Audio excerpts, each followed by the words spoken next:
အားလုံးပဲမင်္ဂလာပါကျွန်တော်ဒီနေ့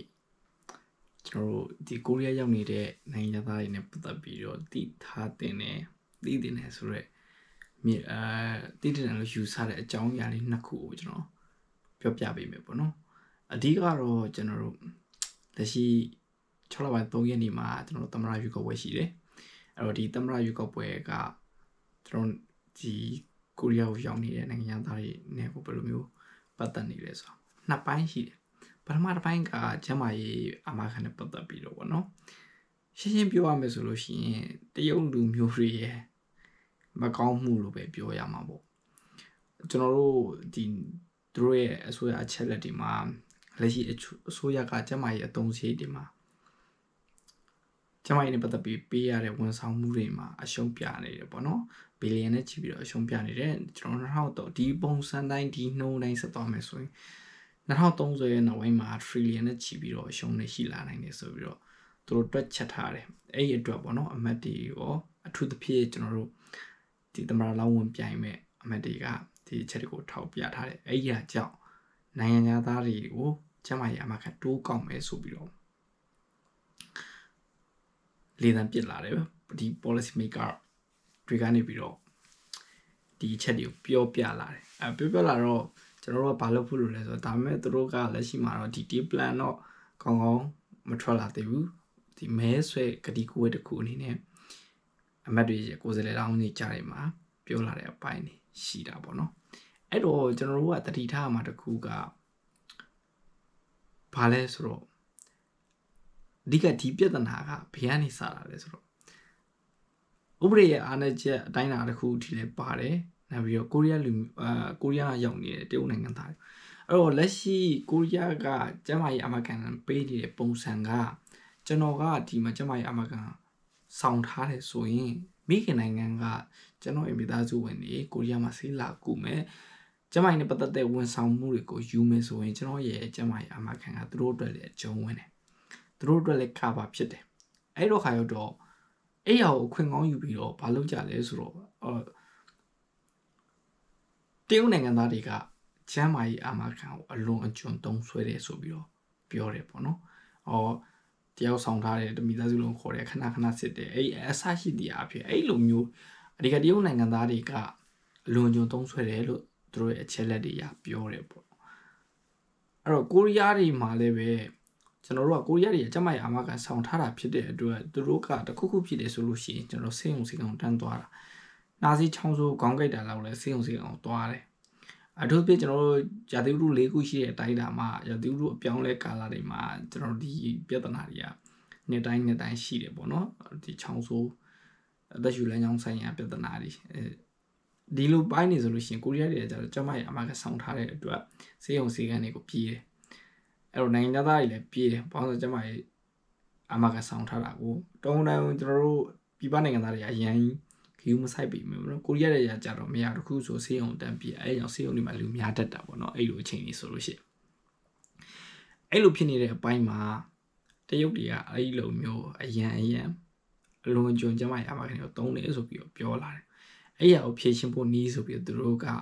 ကျမရပါခင်နိုင်ငံအကုန်လုံးကိုပေါ့နော်တိုးပြီးတော့ကောက်မယ်ဆိုတဲ့အခြေအနေအဲ့တော့ဒီ policy ကကိုရီးယားနိုင်ငံသားတွေနဲ့လည်းတက်ဆိုင်တယ်လို့ကျွန်တော်တို့ဒီပြည်ပကနေလာရောက်နေထိုင်တဲ့နိုင်ငံသားတွေနဲ့လည်းသက်ဆိုင်မှုရှိနေတယ်သို့တော်လည်းပဲဒီ policy ကိုကတော့လက်ရှိမှာတော့ကျွန်တော်အမြင်ပတ်ဝန်းကျင်အမြင်ရဆိုအရင်ရန်နာမှာကိုအရင်ထောက်ခံတဲ့အတိုင်းတာမှာတော့မရှိဘူးဒါပေမဲ့နိုင်ငံကအရှုံးခံပြီးတော့လောရမလားလို့မေးမယ်ဆိုလို့ရှိရင်တော့ပြည်နိုင်ငံသားမှာလုံးမှာမဟုတ်အဲ့တော့ကျွန်မအာမခံနဲ့ပတ်သက်တဲ့ policy တွေကပြောင်းလဲလာနိုင်တယ်အဲ့တော့ကျွန်တော်ပြီးခဲ့တဲ့နှစ်ကလည်းရာခိုင်နှန်းကျွန်တော်တို့တက်ထားတယ်ကျမရဲ့အမကန်အခွန်ကရာခိုင်နှန်းတက်ထားတယ်အဲ့တော့ဒီပုံစံတိုင်းဆိုလို့ရှိရင်ဘယ်လောက်ထိတိုးတက်လာနိုင်လဲအဲ့တော့ကျွန်တော်3ရက်နေ့မှာရွေးချယ်လိုက်မဲ့သမ္မတရဲ့ policy ကအရင်အရေးကြီးတဲ့ထဲမှာပါသွားပြီအဲ့တော့3ရက်နေ့မှာတက်လာမဲ့သမ္မတဘလို့သမ္မတတက်လာမလဲဆိုတာကကျွန်တော်တို့အတွက်အရေးကြီးတဲ့ခံကဏ္ဍမှာရှိသွားတယ်ပေါ့နော်အဲ့တော့နောက်ထပ်လက်ရှိမှာပြောနေတဲ့ plan တွေကတော့ပေါ့နော်နိုင်ငံသားတွေကိုအဲ့လိုမျိုးကာဗာမပေးတော့ဘဲနဲ့ဒီမှာ2နှစ်ဒါမှမဟုတ်1နှစ်2နှစ်3နှစ်အစရှိတဲ့အဖြစ်ကာလတစ်ခုအနေနဲ့နေပြီးသွားတယ်နေထိုင်ပြီးသွားတယ်အခွန်ဆောင်ပြီးသွားတဲ့နိုင်ငံသားတွေ ကိုပဲသူတို့ရဲ့မိသားစုဝင်တွေကိုကာဗာဖြစ်အောင်ဒီကျမကြီးအာမခံပေးမယ်ဆိုတော့အယူဆကြီးလည်းရှိတယ်ပေါ့နော်ဘယ်လိုပဲပြောသူတို့ကတော့သူတို့အစိုးရအသုံးစိတ်ဒီကျမကြီးခန္ဓာမှာအရန်သုံးနေရတယ်ဆိုတဲ့ဟာကိုဖြတ်တောက်မယ်အရှုံးခံပြီးတော့ကျွန်တော်တို့မလုပ်တော့ဘူးအဲ့အတွက်ပြင်ဆင်မှုတွေ policy change တာတွေကတော့အနည်းနဲ့အမြန်ရောက်လာနိုင်တယ်အဲ့တော့သူတို့အရှုံးခံပြီးတော့လုံးမှာမဟုတ်ဘူးပေါ့နော်အဲ့တော့ကျွန်တော်တို့ဒီចောင်းသားတွေရောအကုန်လုံးကျမကြီးအမခံကတက်လာနိုင်တဲ့အတိုင်းတစ်ခုမှရှိနေတယ်အဲ့တော့ဘယ်လိုသမရတက်လာမလဲဆိုတဲ့ပုံမှာမူတည်ပြီးတော့ပေါ့နော်အဲ့တော့သူတို့ process တွေကိုပြင်မလားဒါမှမဟုတ်ရင်ကောက်တဲ့ပမာဏကိုပဲပြောင်းမလားသူတို့ဒီဟာနဲ့ပတ်သက်ပြီးလွန်ဆွဲနေတယ်အဲ့တော့3ရက်နေ့သမရကဘယ်လိုဆုံးဖြတ်မလဲဆိုတာနည်းနည်းစိတ်ဝင်စားစရာဖြစ်လာတဲ့အခြေအနေပေါ့နော်ဒုတိယတစ်ချက်ကဘာလဲဆိုလို့ရှိရင်ကျွန်တော်တို့ဒီမှာကိုရီးယားကိုရောက်နေတဲ့နိုင်ငံသားတွေပေါ့နော်အထူးသဖြင့်အလုပ်သမားတွေအခြေခံလစာတွေကိုကိုရီးယားနိုင်ငံသားတွေနဲ့တန်းတူမထားတော့ပဲねကျွန်တော်တို့ခွဲခြားပြီးတော့တတ်မှတ်ပေးမယ်ဆိုပြီးတော့လေတန်းပြစ်လာတဲ့အပိုင်းတွေရှိတယ်အမက်လောင်းနေတယ်မှာပေါ့နော်သူတို့မဲဆွဲကလေးကဝတ်ထဲမှာအဲ့လိုမျိုးပါလာတယ်တော့ဒါကနည်းနည်း risk များတဲ့အပိုင်းမှာတော့ရှိမယ်အဲ့တော့သူတို့တွေလည်း research တွေလုပ်တယ်တခြားနိုင်ငံတွေလုပ်တယ်ဥပမာကနေဒါတို့ဘာလို့မှလည်းတရားတွေကိုကျင့်သုံးခဲ့ဖို့အစရှိတရားဖြစ်ပေါ့ဗျာအဲ့တော့ကျွန်တော်တို့နိုင်ငံသားတွေအတွက်လက်ရှိမှာပေးထားတဲ့အခြေခံလစာပေါ့နော်အကုန်လုံးအတွက်ခွဲခြားမထားဘူးနိုင်ငံလုံးကအကုန်လုံးအတွက်အခြေခံလစာ1030ဆိုပြီး2025မှာအသစ်သတ်မှတ်ပေးထားတယ်2024အထိက9860နဲ့ပေးလာခဲ့ပြီးတော့2025မှာတော့1030ဆိုပြီးတော့ကျွန်တော်ပြောင်းလဲပြီးတော့ကျင့်သုံးခဲ့တာပေါ့နော်အဲ့တော့လက်ရှိမှာ1030ပေးနေတယ်အဲ့တော့သူတို့ပြောတာကနိုင်ငံသားကိုရီးယားနိုင်ငံသားတွေကတော့အဲ့ဒီတိုင်းပဲထပ်ပြီးတော့ခန်းစားခွင့်ရှိမယ်နိုင်ငံသားကလာပြီးတော့အလုပ်တဲ့အလုပ်သားတွေအနေနဲ့ကတော့ကျွန်တော်တို့တက်ပြန်ခွဲထုတ်ပြီးတော့ပမာဏဖြစ်နိုင်ခြေအများဆုံးအဓိကသူတို့ပြောချင်တာကတော့ short ပေးမှာပေါ့နော်ကိုရီးယားရဲ့ဒန်းတူမပေးဘဲနဲ့နိုင်ငံသားလုပ်သားတွေကိုအခြေခံလစာတက် short ပြီးတော့ပေးချင်တယ်အဲ့ဒီသဘောမှာရှိတယ်အပြောဆိုတွေမှာပါတယ်စီယုံကြီးကဏ္ဍတွေမှာအဲ့တော့ကျွန်တော်တို့ကကိုရီးယားနိုင်ငံရဲ့အခြေအနေတစ်ခုပြန်ကြည့်မယ်ဆိုရင်ကိုရီးယားနိုင်ငံမှာလူငယ်နဲ့လူလက်တွေကတကယ်အလုပ်ကျန်းတွေကိုသူတို့ဝင်မလုပ်ဘူးဗျပြီးရင်နောက်လို့ lower rate ကြောင့်ကျွန်တော်တို့ကိုရီးယားမှာဒီတက်လက်ပိုင်းလူငယ်ပိုင်းတွေကအရန်ကျဆင်းနေပြီးတော့တက်ကြီးရွယ်အိုတွေများနေတယ်ဖြစ်စဉ်တွေကလည်းရှိတယ်အဲ့တော့သူတို့လုပ်ငန်းတော်တော်များများမှာ AI တွေ robot တွေအစားထိုးလာတာအမှန်ပဲတော့ရလည်းပဲခုနပြောတယ်ပေါ့နော်အခြေခံလိုအပ်နေတဲ့ဥပမာ construction site တွေအခုကျွန်တော်တို့တခြားနိုင်ငံတွေကနေ E9 နဲ့ခေါ်သွင်းနေတဲ့ဆောက်လုပ်ရေးကျွန်တော်တို့နောက်ပြီးတော့ကုန်ထုတ်အရန်ပင်ပန်းပြီးအန်ဒီရများတယ်အဲ့ဒီလိုမျိုးအဓိကသူတို့ကိုရီးယားနိုင်ငံသားတွေမလုပ်ချင်တဲ့အလုပ်မျိုးတွေပေါ့နော်ဒီလိုအလုပ်တွေဆိုရင်အတော်များများနိုင်ငံသားတွေပဲအစားထိုးထားတာပေါ့နော်သူတို့နိုင်ငံသားတွေကလုံးမှာမဟုတ်ဘူးလုံးနိုင်တာလည်းမဟုတ်အဲ့တော့ခါရောက်တော့ဒီလိုမျိုးခွဲခြားပြီးသတ်မှတ်လိုက်ပဲဆိုရင်ပြဿနာတွေဘာဖြစ်သွားနိုင်လဲဆိုလို့ရှိရင် conflict တွေအများကြီးဖြစ်လာနိုင်တယ်။ဘာကြောင့်လဲဆိုတော့လက်ရှိခြေခံလောကလာစာကိုတပြေးညီပေးထားတဲ့အတိုင်းအတာမှာတောင်မှပဲတချို့တထေးရဥပဒေကိုမလိုက်နာပဲနဲ့လုံသမားတွေပေါ်မှာချိုးဖောက်တဲ့အပိုင်းတွေအများကြီးရှိတယ်။စိတ်ုံလို့ရုံတွေမှာလည်းရှိတယ်။ဆက်တော့ဆိုင်တွေမှာလည်းရှိတယ်။အဲ့တော့သူတို့ကဥပဒေအတိုင်းအတာနဲ့ကိုနိုင်ငံသားနဲ့ကိုရီးယားနဲ့ခွဲခြားပြီးတော့လောကလာစာကိုသတ်မှတ်ပေးလိုက်မယ်ဆိုရင်ဒီပြဿနာကြီးကြီးတလာနိုင်တယ်ပေါ့နော်အဲ့တော့လက်ရှိဥပဒေကဒဏ်ထုတ်ပေးထားတဲ့တောင်မှနိုင်ငံသားလုံသမားတွေကိုနှိမ်တဲ့အပိုင်းတွေရှိတယ်အဲ့တော့တကယ်လို့ကျွန်တော်တို့ကဥပဒေကို၌ကခွဲခြားပြီးပေးလိုက်မယ်ဆိုရင်တော့ဒါတော်တော်လေးသူတို့နိုင်ငံသားလုံသားတွေအတွက်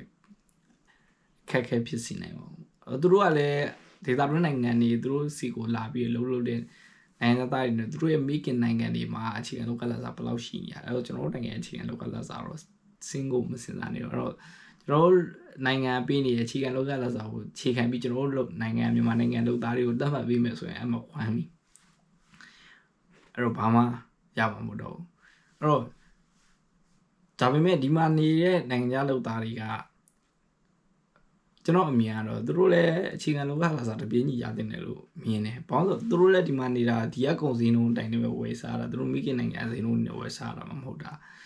အဲ့တော့အကုန်ကြစိတ်တွေကဒီအတိုင်းပဲသွားတာဖြစ်တယ်သူတို့လည်းအခြေခံလောက်ကလာစားရဖို့လိုတယ်ဒါပေမဲ့သူတို့ပြောနေတာကခုနပြောသလိုပဲကျွန်တော်တို့နိုင်ငံသားတွေနဲ့ကိုရီးယားတွေနဲ့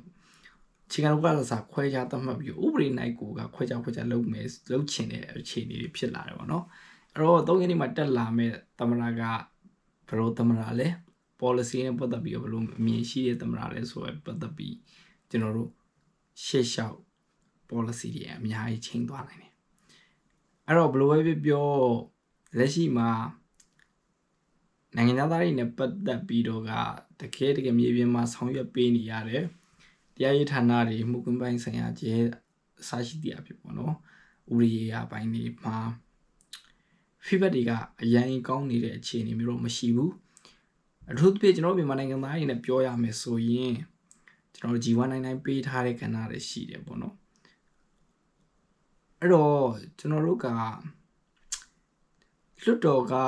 လူသားချင်းစာနာမှုအနေနဲ့ဒီဗီဇာကိုချန်လှပ်ထားပေးတာပေါ့နော်အဲ့တော့တရားရေးပိုင်းတွေကဒီပိုင်းတွေကိုတကယ်အောက်ခြေမှာဆောင်ရွက်နေရတဲ့သူတွေကဝန်ထမ်းတွေကတိတ်ပြီးတော့အရင်ကြိုက်နေထားမှမရှိဘူးဒါပေမဲ့နိုင်ငံရဲ့ policy maker တွေကချမှတ်ထားတဲ့ policy တော့သူတို့ချထားတဲ့ policy အတိုင်းပဲလုပ်ရမယ်သူတို့ရဲ့ဥပဒေကိုလိုက်နိုင်ရမယ်ဆိုတဲ့အခြေအနေကြောင်းသာဆက်သွားနေတာအဲ့တော့တကယ်လို့သမရအပြောင်းလဲဖြစ်သွားပြီးတော့နိုင်ငံရေးအယူဆအပြောင်းလဲဖြစ်မယ်လွတ်တော်မှာလည်းပဲကျွန်တော်တို့အပြောင်းလဲတွေဖြစ်သွားနိုင်တယ်ဆိုလို့ရှိရင်ရေရှည်မှာဒီဗီဇာတွေကလည်းအရင်ခိုင်မာမှုရှိမလာနိုင်တော့အထူးဖြင့်ဒါကဒီဗီဇာကိုလက်ဝယ်ကင်ဆောင်ပြီးတော့နေထိုင်နေတဲ့နိုင်ငံသားတွေရဲ့အခြေအနေပေါ်စီးကမ်းလိုက်နာမှုအခြေအနေပေါ်မှာလည်းမူတည်သေးတယ်ပြောရမယ်ဆိုလို့ရှိရင်ပြီးခဲ့တဲ့ရက်ပိုင်းတွေမှာကျွန်တော်တို့တော်တော်များများလည်းသိကြမယ်ထင်တယ်ဒီမြန်မာတွေတချို့ကဘာဖြစ်လဲစီကံပိုင်းမလိုက်နာတာဥတွေကိုချိုးဖောက်တာဟိုဓာတ်ထောက်တာပညာသူတို့မှာအခြေခံစီမင်းစည်းကမ်းတွေသူတို့လူမျိုးတွေမုန်းနဲ့ဒါတွေကိုအခြေခံပြီးဥပဒေတင်းတင်းကြပ်ကြပ်ပြဋ္ဌာန်းထားတဲ့အပိုင်းတွေမှာဖောက်ဖျက်ကျူးလွန်တာရစီကံလန့်စီကံမလိုက်နိုင်တာရင်တိုင်းမှုတွေဖြစ်တာအဆရှိပြဖြစ်ပေါ့နော်ဒီလိုမျိုးသူတို့အတွက်လုံးပြကင်ရတာစီကံထိန်းရတာခက်ခဲလာမယ့်အပိုင်းတွေရှိတယ်ဆိုလို့ရှိရင်ဒါတွေကအချိန်မရွေးအပြောင်းလဲဖြစ်သွားနိုင်တယ်ပေါ့နော်အဲ့တော့ဘာဖြစ်ပြောလက်ရှိကိုကဒီမှာနေတယ်ဘလိုဗီဇာမဲ့ပဲနေအတက်နိုင်ဆုံးတော့သူ့နိုင်ငံရုံးမကြောင်ရုံးမလုံကျင်းဆိုသလိုပဲကျွန်တော်တို့စီမင်းစည်းကမ်းနဲ့တချို့ຢာတွေကကြတော့စီမင်းစည်းကမ်းတွေထုတ်ရင်တချို့ຢာတွေကလူကျင့်ဝင်နေပါပဲအဲ့တော့ကျွန်တော်တို့ကအရန်အခွင့်အရေးကိုလည်းຢာတိုင်းအရန်ယူတာမျိုးကလည်းမကောင်းပေါ့နော်အဲ့တော့ကိုတူတယောက်ချင်းစီကစလို့ကိုပတ်ဝန်းကျင်တစ်ခုချင်းစီကနေပြီးကျွန်တော်တို့ကနည်းနည်း view site ဖို့လိုတယ်တောက်တော့စားတာတွေပါတယ်လည်းတောက်တော့စားတာမတောင်းနဲ့မစားနဲ့တော့ပြောလို့မရဘူးစားလို့ရတယ်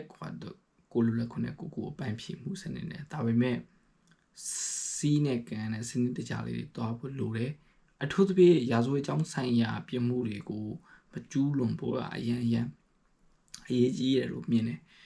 အဲ့တော့ဒီဗီဇာနဲ့ပတ်သက်ပြီးမှုကမိုင်းဆိုင်ရာတွေတက်လာမယ်ဆိုလို့ရှိရင်တော့လွတ်တော်မှာလည်းပဲအမြင်ပြောင်းလဲသွားတာမျိုးတွေဖြစ်နိုင်တယ်ဒါဆိုလို့ရှိရင်ကျွန်တော်ဒီဗီဇာတွေကလည်းတပြိုတစ်ပုံပြောင်းလဲသွားနိုင်တယ်ပေါ့နော်အဲ့တော့ဘာပဲပြောကျွန်တော်တို့လက်ရှိမှာကျွန်တော်တို့ ready ကသက်ဆိုင်နေတဲ့ news တခုပေါ့နော်ဒါ3ရက်နေ့မှာတက်လာမဲ့သမဏအပေါ်မှာအခြေခံပြီးတော့ policy တွေကအများကြီးပြောင်းလဲသွားနိုင်ပါတယ်ဆိုတော့မျှဝေပေးတာဖြစ်ပါတယ်အဲ့တော့အားလုံးတွေးစရာလေးတွေတော့ရမယ်လို့မြင်ပါတယ်အားလုံးကျေးဇူးပါ